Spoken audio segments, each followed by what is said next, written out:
Você já teve medo em sua vida? Eu diria que você é uma pessoa normal, uma pessoa comum. Todas as pessoas têm medo. O medo é aquela sensação, é aquele poder que acaba se apoderando e se aproximando e dominando as pessoas. Mas eu tenho uma boa notícia para você e eu vou compartilhar com você o que a palavra diz a respeito deste flagelo.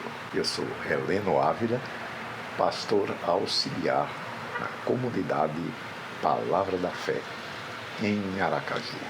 O texto diz o seguinte, em 2 Timóteo, capítulo 1, verso 7, diz que Deus não nos deu espírito de medo, mas de poder, de amor e moderação, ou equilíbrio. Então vamos tratar o medo da forma que a Bíblia trata. O medo não é algo que nasce simplesmente, espontaneamente na sua mente. Não é assim. A Bíblia diz que o medo é um espírito. Então não vamos tratar dos efeitos do medo, mas vamos tratar das causas. Ora, se a causa do medo é espiritual, se o medo é uma forma do capeta se apoderar da sua mente, da mente das pessoas, nós precisamos tratar esse assunto da forma bíblica, da forma que o Senhor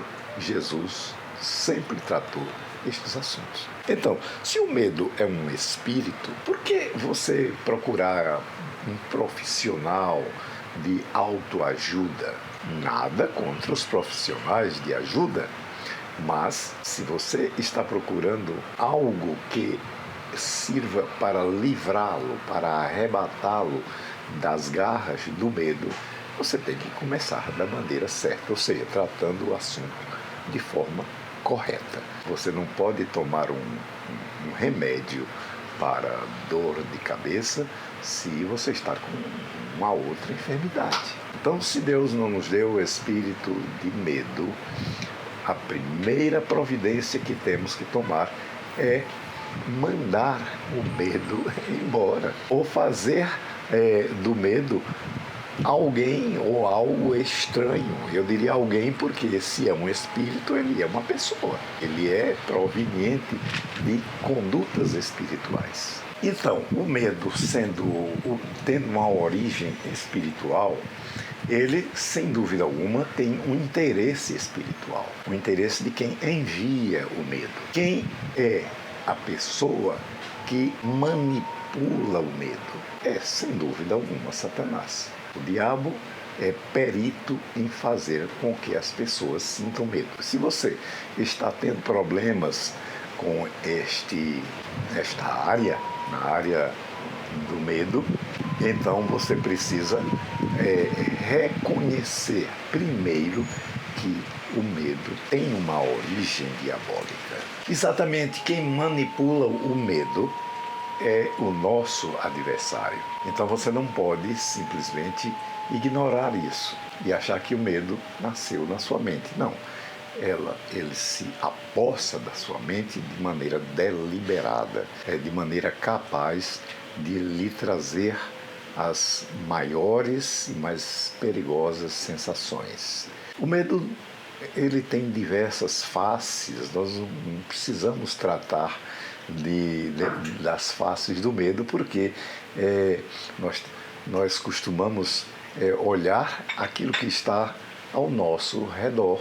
Então temos medo de ser roubados, de ser assaltados, de ser mortos, enfim, dos riscos, dos perigos, de sofrer acidentes, de morrer por causa de enfermidades. O medo tem muitas faces, então você precisa fazer com que o medo se mantenha equidistante, ou seja, com uma distância considerável da sua mente. A sua mente precisa depois estar ocupada pela palavra. Nós já falamos que a palavra é o principal meio, é o principal instrumento. Quando eu falo a palavra, para aqueles que não estão habituados, eu estou me referindo à palavra de Deus.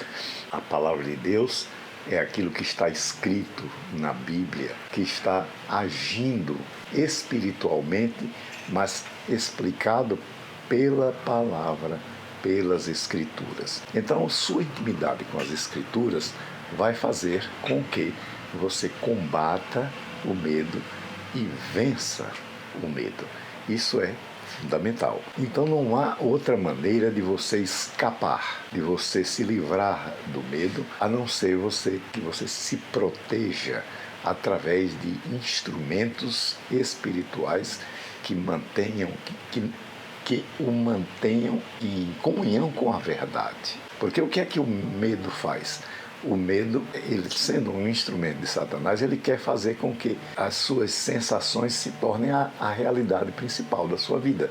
Então, você não pode sucumbir, você não pode estar debaixo dessa influência permanentemente quando você tem o remédio, quando você tem a maneira correta de se proteger contra este ataque constante. O diabo vai procurar sempre novas maneiras de fazer com que as pessoas tenham medo. Mas a verdade é esta: ele, Satanás, é a origem de tudo isto, e você precisa tratá-lo de maneira correta. A Bíblia nos ensina que é possível manter o Satanás afastado de nossa mente pela palavra, porque este foi o instrumento que Jesus Cristo usou quando foi tentado.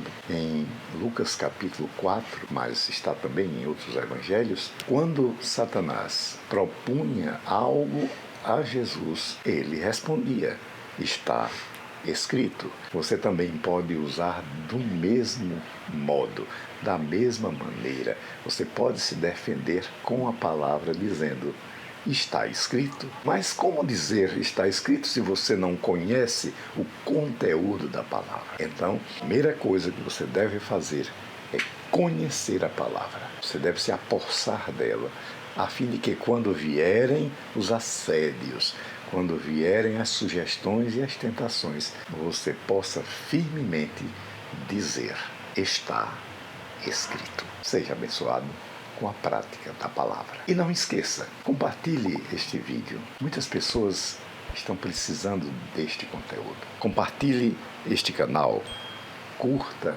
o vídeo, se inscreva nele e você estará não somente ajudando este canal, mas ajudando pessoas a serem abençoadas pelos seus conteúdos. Um grande abraço.